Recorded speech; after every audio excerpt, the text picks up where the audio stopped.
Social media से दूर किताबों की ओर बढ़े युवा।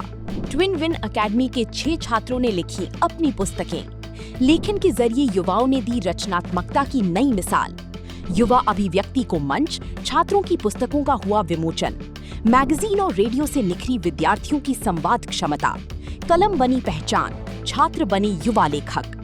जहां आज की युवा पीढ़ी का बड़ा हिस्सा सोशल मीडिया पर अपना समय व्यतीत कर रहा है, वहीं हल्द्वानी के कुछ विद्यार्थियों ने एक अलग मिसाल पेश की है। ट्विन विन एकेडमी के 6 छात्रों ने अपनी अपनी किताबें लिखकर ये साबित किया है कि युवाओं में पढ़ने और लिखने की संस्कृति आज भी जीवित है। अमरदीप होटल में आयोजित एक कार्यक्रम में इन छात्र लेखकों की पुस्तकों का विमोचन किया गया। कार्यक्रम का उद्देश्य युवाओं को केवल डिजिटल दुनिया तक सीमित न रखकर लेखन, रचनात्मक अभिव्यक्ति और व्यक्तित्व विकास के लिए प्रेरित करना था। छात्रों ने न केवल पुस्तक लेखन किया, बल्कि द इंडियन रिजॉल्व मैगजीन के माध्यम से विभिन्न विषयों पर अपने विचार भी साझा किए। इसके अलावा युवान रेडियो मंच पर उन्होंने अपनी आवाज और अभिव्यक्ति का परिचय दिया। इस पूरी प्रक्रिया ने युवाओं को शोध, लेखन, संवाद और आत्मविश्वास जैसी महत्वपूर्ण कौशल विकसित करने का अवसर प्रदान किया। कार्यक्रम में ट्विन विन एकेडमी के संस्थापकों और मेंटर्स ने कहा कि आज के समय में युवाओं के लिए केवल तकनीक का उपयोग करना ही पर्याप्त नहीं है, बल्कि विचारों को प्रभावी ढंग से व्यक्त करना भी उतना ही महत्वपूर्ण है। ये पहल इस बात का उदाहरण है कि यदि युवाओं को सही दिशा और मंच मिले तो वे सोशल मीडिया की सीमाओं से आगे बढ़कर साहित्य, लेखन और रचनात्मकता के क्षेत्र में भी नई पहचान बना सकती हैं। मैंने एक अपना आर्टिकल लिखा है जिसमें मैंने बताया है एक फुटबॉल के बारे में कि वो कैसे आपको फिजिकली और मेंटली दोनों फिट रख सकता है और कैसे आपको वेरियस लाइफ स्किल्स बताता है जिससे आप अपने फ्यूचर में काफ़ी आप उसकी मदद ले सकते हैं। नमस्ते, मेरा नाम चैतन्य धोनी है।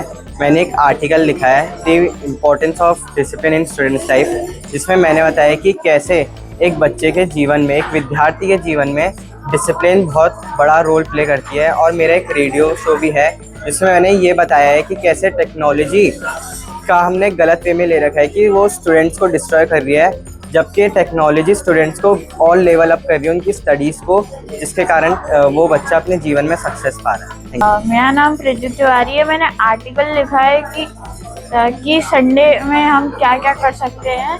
संडे एक फ्री दिन होता है, 6 दिन के बाद हमें वही मिलता है जिस दिन हम रेस्ट कर सकते हैं और अपना टाइम स्पेंड कर सकते हैं। मेरा नाम प्रज्ञा सती है और मैंने एक आर्टिकल लिखा है Y hobbies are essential.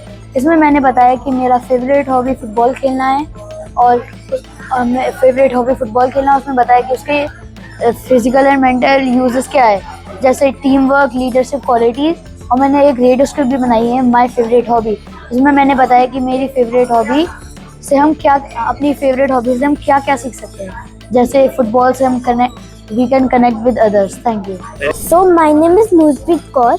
Recently, I wrote an article on the topic helping others makes me happy.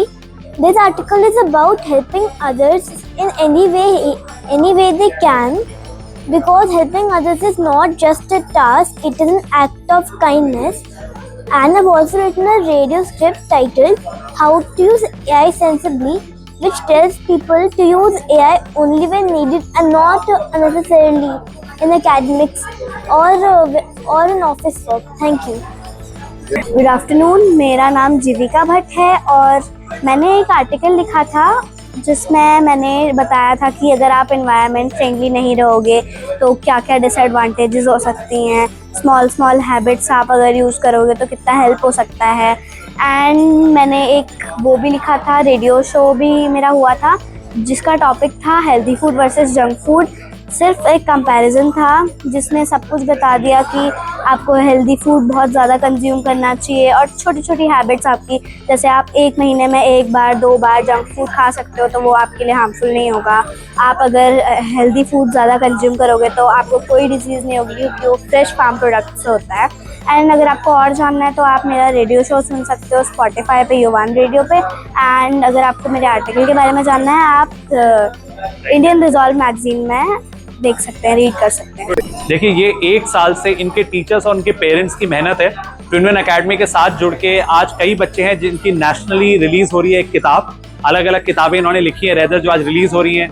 ये एक रेडियो जॉकी भी बने इस बीच और ये एक नेशनल मैगजीन के लिए आर्टिकल्स भी कंट्रीब्यूट कर रहे हैं। एआई के इस जमाने में अगर हम क्रिएटिविटी को पीछे छोड़ देंगे ना तो AI का पूरा पर्पस ही डिफीट हो जाएगा। ह्यूमन लाइफ को अच्छा बनाने के लिए AI आया है। अगर जो हमारे माइंड्स हैं वो क्रिएटिव ही नहीं होंगे, अगर उनमें आर्ट ही नहीं होगी, अगर उनमें ह्यूमन इमोशन ही नहीं होंगे, तो क्या करेंगे हम AI का। तो मुझे लगता है कि वो इसका सबसे इंपॉर्टेंट एस्पेक्ट है। और एक दूसरा एस्पेक्ट जो सबसे ज्यादा जरूरी है वो ये, मैं हमेशा कहता हूँ, मैं कवि की तरह ये बात कहता हूँ, जो काम किसी के काम ना आ सके, क्या रखा है ऐसे काम में। जो पहचान खुद से पहचान ना दिला सके, क्या रखा है ऐसी पहचान में। तो हम चाहते हैं हमारे बच्चे ऐसी पहचान बनाएं जिसमें जो 2047 के भारत का लक्ष्य है, विकसित भारत का, वो 2035 में 37 में ही पूरा हो जाए। और ये काम सिर्फ ये जवान बच्चे जो आज स्कूल में हैं ये कर पाएंगे। हमारी जनरेशन शायद उतनी एक्टिव ना हो उस समय, लेकिन ये बच्चे उस समय देश चलाएंगे। तो ये हमारी नेशनल रिस्पॉन्सिबिलिटी है, हमारी और आप जैसे मीडिया हाउसेस की और सोशल मीडिया इन्फ्लुएंसर्स की, कि हम ऐसे बच्चों को वो प्लेटफॉर्म सही उम्र में दें, ताकि उनको कभी ये ना फील हो कि शहर छोटे बड़े होते हैं, क्योंकि शहर छोटे बड़े कभी भी नहीं होते। कोई छोटे शहर से भी बहुत बड़ा काम करके दिखाया जा सकता है, और आज हमारे हल्द्वानी के बच्चों ने वो करके दिखाया है।